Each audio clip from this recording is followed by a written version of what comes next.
Hello guys, so today is the 3rd of December.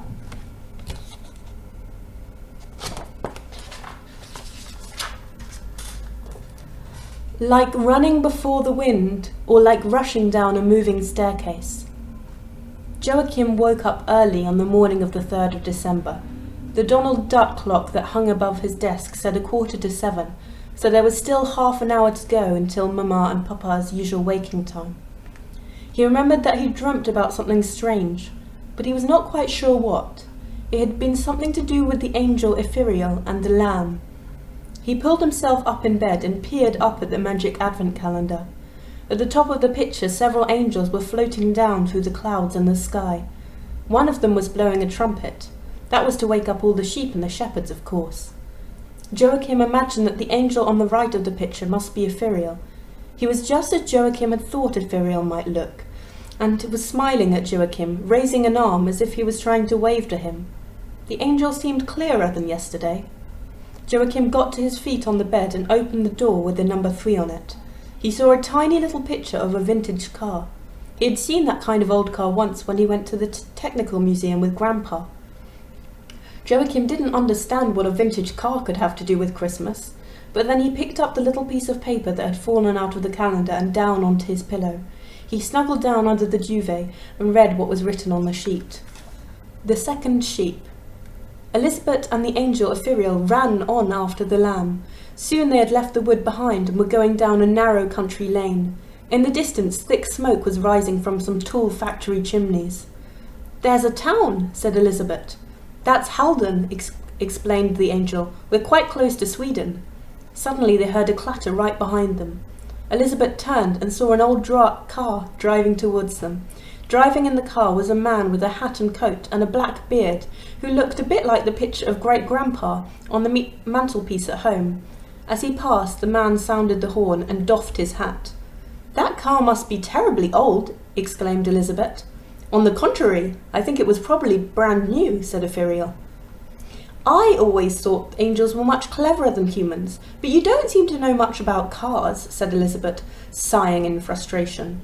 But she didn't want to argue with the angel, so she went on, "But I suppose you don't drive cars in heaven. I expect God has forbidden any kind of pollution."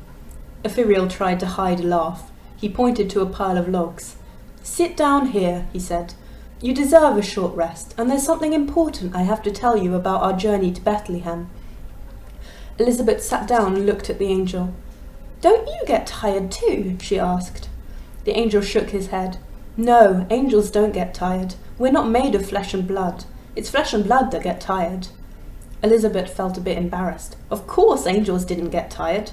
If they did, they wouldn't have the strength to fly up and down between heaven and earth. "Now, can you tell me exactly where we are going, my dear?" asked the angel. "To Bethlehem," replied Elizabeth. "And what are we going to do there?" "We're going to stroke the lamb, I suppose." The angel nodded. "And we'll also welcome the baby Jesus into the world.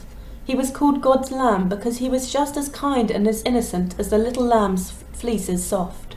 We have to travel 2,000 years backward in time to the moment when Jesus was born." Elizabeth put her hand to her mouth. "But isn't it impossible to travel backwards in time?" she asked. "Not at all," said Ethereal. "Nothing is impossible for God, and I am here as God's messenger. We have a small part of the journey behind us already. Down there you see Halden, and we have arrived back at the beginning of the 20th century. Do you understand?" "I think so," said Elizabeth. "And that means the car wasn't old after all." "No, it may have been brand new. I'm sure you noticed how proud the driver was when he sounded his horn. Not very many people owned cars then." Elizabeth simply sat and stared, and Ethereal continued. "Since you began running after the lamb, more than 50 years have gone by. We are running to Bethlehem through time, going downhill through history on a diagonal line. It's like running before the wind, or rushing down a moving staircase." Elizabeth nodded. She wasn't sure she understood everything the angel was saying, but she knew how clever it all was. "How do you know we're at the beginning of the 20th century? The angel raised his arm and pointed at a gold watch on his wrist, decorated with a row of shining pearls. On its face it said 1916. "It's an angel watch," he explained. It isn't quite as accurate as other watches, but in heaven we're not too particular about all the hours and minutes." "Why not?" "We have the whole of eternity to see to," replied the angel. "And anyway, we never have to catch a bus to get to work on time." Now Elizabeth understood why the church clock had only struck 3, even though it had been 6 or 7 o'clock when she ran from the shop, and why the snow had disappeared and had suddenly become summer. She had run backwards in time. "You began running along the diagonal path as soon as you started chasing the lamb," continued the angel ethereal. "That's when the long journey through time and space began."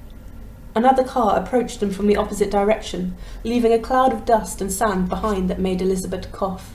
When the dust cloud had settled, she pointed up at the road. "There's our lamb again. But look, now there's a grown sheep as well." The angel nodded. "Verily I say unto you, that sheep is going to Bethlehem too."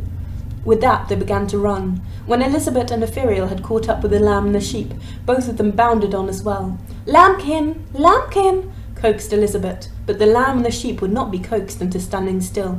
They were going to Bethlehem, to Bethlehem! They passed the outskirts of Halden and paused for a moment to look down at all the people walking in the streets and the market. The ladies were wearing long, colourful cotton dresses and large hats in different colours. Several cars were sputtering along the streets, but there were horses and carriages as well. They left it behind them and soon came to a frontier station. A large signboard announced, "Frontier, Sweden." Elizabeth was brought up short. "Do you think we'll be allowed to go into Sweden?" The angel fluttered around her like an overgrown butterfly. "They won't dare to stop a pilgrimage," he replied. "Besides, it's only a few weeks since Norway had the same king as Sweden." "May I look at your angel watch again?" Ethereal stretched out his arm. The watch said 1905. Then they sped past 2 frontier guards, the lamb and the sheep first, and Elizabeth and the angel Ethereal just behind them. "Halt!" shouted the frontier guards. "In the name of the law!" But they were already far into Sweden, and they had come a few years closer to the birth of Jesus. Joachim sat up in bed. So that was why there was a picture of an old car in the advent calendar. That was why it had suddenly become summer too. Joachim made haste to lock the little piece of paper with the story about Elizabeth and Ethereal into the secret box, in case Mama and Papa came into the bedroom. Afterwards he sat for a long time, thinking over what he had read. Joachim was old enough to know that you can't really run backwards in time, but at least you can do it in your thoughts. At school he had heard that 1,000 years to mankind can seem like one single day to God, and the angel Ethereal had told Elizabeth that nothing is impossible for God. Could Elizabeth and the angel really have run backwards in time? Soon he heard Mama on the landing. She opened the door to his room and asked, "Have you opened the advent calendar?" He nodded, and Mama leaned over the calendar. "A vintage car!" she exclaimed. She sounded a bit surprised, almost disappointed. Perhaps she thought that there ought to be pictures of angels and Christmassy things every day. "It's because Elizabeth and the angel Ethereal have run to Sweden at the time when cars were like that were brand new," said Joachim. "They're going to run all the way to Bethlehem." "I think you're a real little storyteller," replied Mama, patting him on the head. She went into the bathroom. Joachim felt a tickle in his tummy when he thought of all the clever things he knew that Mama and Papa believed he was just making up. He decided on something even more clever. On Christmas Eve, he'd put together all the pieces of paper that had come from the magic calendar and place the packet under the Christmas tree. Then he would write, "To the best Mama and Papa in the world," on the outside of the packet. It was rather a pity he had this idea, because it made him look forward to Christmas even more, and though it was fun to have something to look forward to, it was boring having to wait so long. When Joachim looked forward to something exciting, it almost gave him a headache. That afternoon, Papa complained that he still hadn't found his driving licence. In that case, he wasn't really allowed to drive, said Mama. But when Papa heard that, he snorted like a steam engine. "Okay, see you tomorrow. Bye."